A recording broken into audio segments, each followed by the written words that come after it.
Supreme court का गठन, उसकी स्वतंत्रता, उसकी न्याय क्षेत्र, उसकी क्या शक्तियां हैं, इसके संबंध में संविधान के भाग 5 और अनुच्छेद 124 से 147 में वर्णन किया गया है।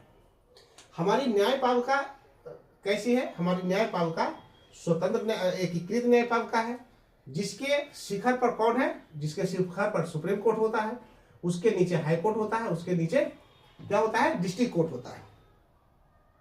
उसके बाद हम देखेंगे कि ये हमारा जो है न्यायपालिका कहां से लिया गया है, तो ये हमारा जो है भारत शासन अधिनियम 1935 से लिया गया है।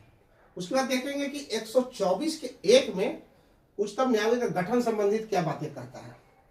तो ये कहता है कि वर्तमान में जो है, वर्तमान में हमारा सुप्रीम कोर्ट में एक मुख्य न्यायाधीश और 34 अन्य न्यायाधीश की व्यवस्था की गई है 2019 के अनुसार। बट हमारा जो मूल संविधान था उसमें एक न्यायाधीश थे और 7 अन्य न्यायाधीश थे। उसके बाद देखते हैं कि 124 के 2 में क्या कहता है।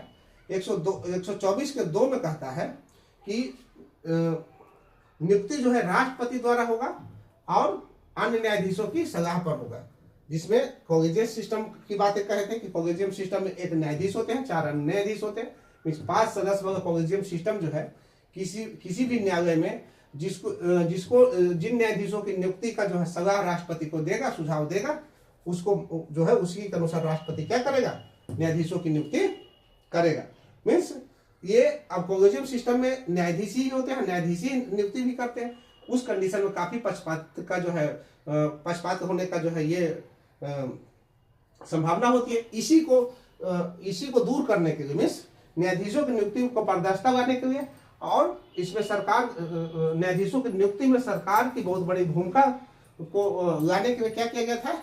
NJAC लाया गया था। NJAC means national judicial appointment authority, जबकि जिसको जो है क्या कर दिया गया? ये 99वां संविधान संशोधन के तहत लाया गया था।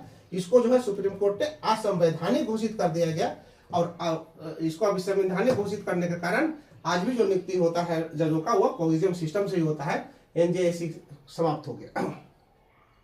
उसके बाद देखते हैं कि मुख्य न्यायाधीश की नियुक्ति में सुप्रीम कोर्ट के न्यायाधीश और अन्य कोर्टों के न्यायाधीश के सलाह पर कौन करता है? राष्ट्रपति करता है। जबकि अन्य न्यायाधीशों की नियुक्ति सुप्रीम कोर्ट के मुख्य न्यायाधीश के सलाह पर जो है राष्ट्रपति करता है, और सुप्रीम कोर्ट के सलाह को मानने के लिए क्या होगा? राष्ट्रपति बाध्य